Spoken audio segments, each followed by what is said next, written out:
What if every action, whether done by you, a stranger, or someone you call your enemy, was all coming from the same source?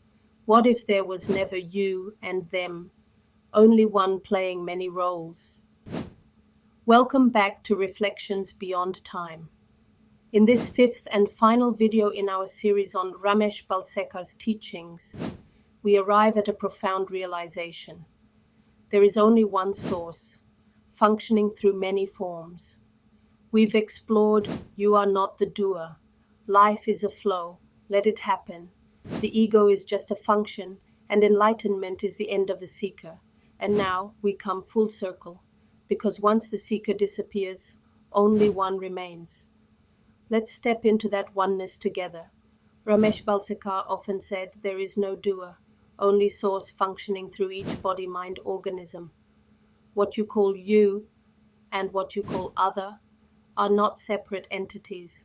They are instruments, expressions of the same universal intelligence. Just like many waves on one ocean, or many light bulbs powered by a single current, what you're witnessing in life isn't billions of separate beings.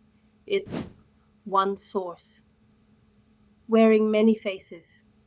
Imagine this. When a bird sings, when a baby cries, when a stranger smiles at you on the street, that's the same source moving in different disguises.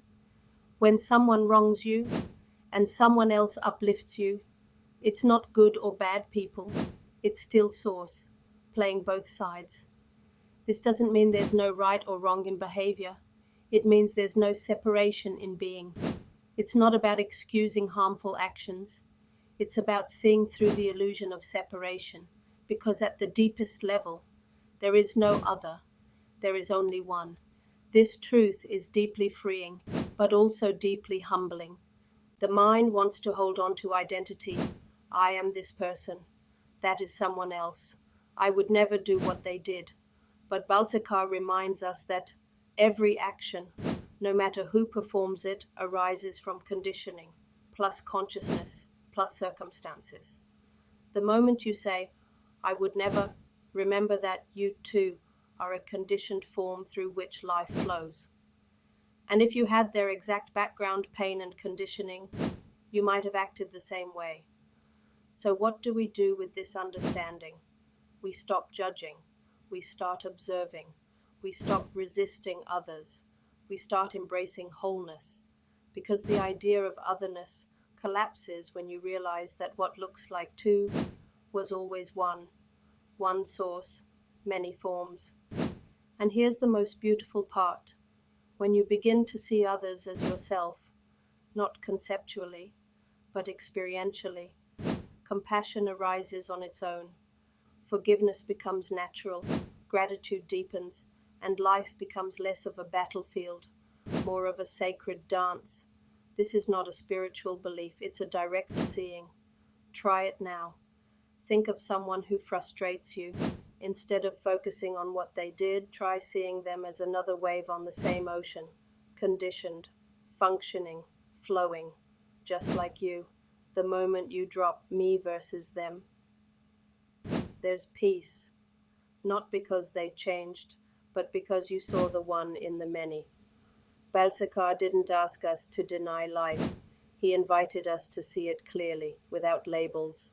There's no separate person behind the action, just source, functioning. When you hold this awareness, a softening happens. The inner critic quiets. The outer blame dissolves, and you realize there is no one else. There is only one, playing, loving, crying, living, as many. So the next time you look into the eyes of another, see yourself, not your ego, not your identity, but the same stillness, the same awareness behind those eyes. One source, many forms. This is not just the final teaching in this series. It is the thread that holds them all together. You are not the doer. Life is a flow.